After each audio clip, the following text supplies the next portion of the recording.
న్యాయ నియామకాలపై ఏం చేద్దాం అఖిలపక్ష భేటీలో ఇప్పటికే వక్ఫ్ బోర్డుకు సంబంధించినటువంటి అంశంలో యూసీసీకి సంబంధించినటువంటి అంశంలో మదర్సాలకు సంబంధించినటువంటి బిల్లు ఇవన్నిటిపైన ఇంకో 4 రోజులైతే ఏప్రిల్ 4 దాకా పార్లమెంట్ ఉంది.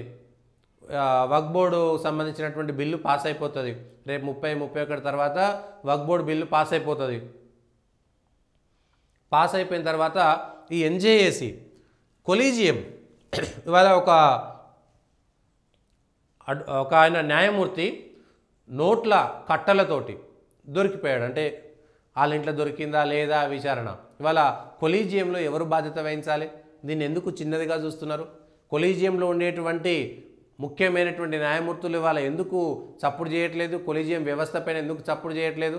మీరే కదా నియమించింది. ఆయన పైన 2018లో 16లో ఆల్రెడీ ఆయన మీద కేసులుంటే కూడా, అంతకుముందే ఆయన రుణం ఎగ్గొట్టినటువంటి కేసు కూడా ఆయన మీద ఉంటే, ఆయన హిస్టరీ తెలిసి కూడా కొలీజియం ఆయనని జడ్జిగా అనుమతి ఇచ్చింది అంటే ఒకసారి అర్థం చేసుకోవాల్సినటువంటి అవసరం ఉంది. మచ్చలేని అనేక మందికేమో ఎవరు పట్టించుకోరు. కానీ కొలీజియంలో కొంతమంది తమకు నచ్చినటువంటి వాళ్ళని జడ్జిలుగా నియామకాలు చేస్తుంటే వాళ్ళ కొలీజియం వ్యవస్థలో ఉన్నటువంటి వాళ్ళు సమాధానం చెప్పాల్సినటువంటి అవసరం ఉన్నదా లేదా? సమాధానం చెప్పకుండా ఎందుకు ఇవాళ నీళ్లు నమ్ములుతున్నారు? ఎస్, మీరు సుప్రీంకోర్టు న్యాయమూర్తులైనంత మాత్రాన, మీరు కొలీజియంలో ఉన్నంత మాత్రాన మిమ్మల్ని ప్రశ్నించకూడదా? మీరు ఎందుకు బాధ్యత వహిస్తలేరు? ఇవాళ ఆ జస్టిస్ వర్మను నియామకం చేసినటువంటి కొలీజియంలో ఉన్నటువంటి వ్యవస్థలో ఆ రోజు ఎవరున్నారో వాళ్ళు దాన్ని బాధ్యతగా తీసుకుంటారా లేదా? మరి మీరు సుప్రీంకోర్టు ఏంటంటే పోలీసులను తిడతారు, రాజకీయ నాయకులను తిడతారు, జడ్జిలను తిడతారు, లేకపోతే స్పీకర్లను తిడతారు, అన్నీ తిడతారే. మరి ఇవాళ మీరెందుకో బాధ్యత వహించరు? మీరే కదా నియామకం చేసింది. ఈ కొలీజియం వ్యవస్థ వల్ల న్యాయ వ్యవస్థ పైన నమ్మకం పోతుందని నరేంద్ర మోడీ సర్కారు 2015లో ఎన్జేఏసీ తీసుకొచ్చేటువంటి ప్రయత్నం చేసింది.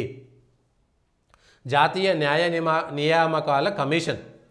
సేమ్ ఇవాళ యూపీఎస్సీ ఎట్లా ఉంటుందో అట్లనే ఇంకొక కమిషన్ ఉంటుంది. తద్వారా న్యాయమూర్తులు స్పష్టంగా చాలా పారదర్శకంగా ఎన్నిక కావడానికి ఉపయోగపడుతుంది అనేటువంటిది ఎన్జేఏసీకి సంబంధించింది. కానీ కొలీజియం మా యొక్క పెత్తనం మొత్తం పోతుంది. అరే, మిమ్మల్ని ఎట్లా నియమించుకుంటారు? ఇవాళ ఒక ప్రధానమంత్రి నెక్స్ట్ వచ్చే ప్రధానమంత్రి నియమించుకుంటాడా? నియమించుకోలేడు కదా. ఒక ప్రధానమంత్రి తన ఎంపీలను నియమించుకోగలుగుతాడా? లేదు. ప్రజల ద్వారా ఎన్నికైనటువంటి ఎంపీల ద్వారా ఒక ప్రధాని అవుతాడు. ప్రజల ద్వారా ఎన్నికైనటువంటి ఎమ్మెల్యేల ద్వారా ఒక ముఖ్యమంత్రి అవుతాడు. ప్రజల ద్వారా ఎన్నికైన ద్వారానే ఒక గ్రామ సర్పంచ్ కావాలన్నా ప్రజల ద్వారా ఎన్నిక కావాలి. ఒక ఉద్యోగికి ఉద్యోగం రావాలంటే ఒక టీఎస్పీఎస్సీయో లేకపోతే ఆయా రాష్ట్రాల్లో ఉండేటువంటి పబ్లిక్ సర్వీస్ కమిషన్ల ద్వారా, లేకపోతే రాతపూర్వకమైనటువంటి ఎంపికల ద్వారానో లేకపోతే ఇంటర్వ్యూల ద్వారానో వాళ్ళని ఎంపిక చేస్తారు. కానీ ఒక జడ్జిని ఎంపిక చేయడానికి ఇంకో జడ్జి మాత్రమే, వాళ్ళు 4-5 జడ్జిలు కలిసి ఇంకో జడ్జిని ఎంపిక చేయడం ఏంటి? ఏ విధంగా సమంజసం ఇది? ఒక్కసారి ప్రజలు ఆలోచించాల్సినటువంటి అవసరం ఉంది. ఏ విధంగా సమంజసం ఇది?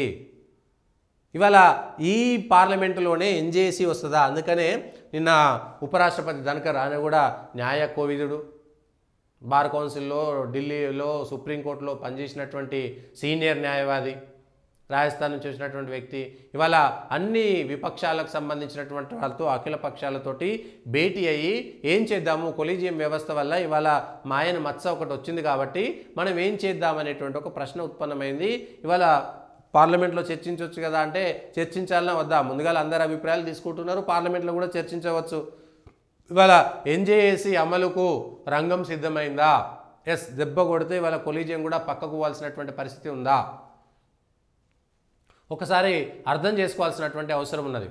కొంతమంది సిఫారసుల మేరకు జరుగుతున్నటువంటి న్యాయమూర్తుల ఎంపిక అనేటువంటిది దేశంలో న్యాయ వ్యవస్థకి కలంకం ఏర్పడుతుందనేటువంటి విషయాన్ని ఒకసారి అర్థం చేసుకోవాల్సినటువంటి అవసరం ఉంది.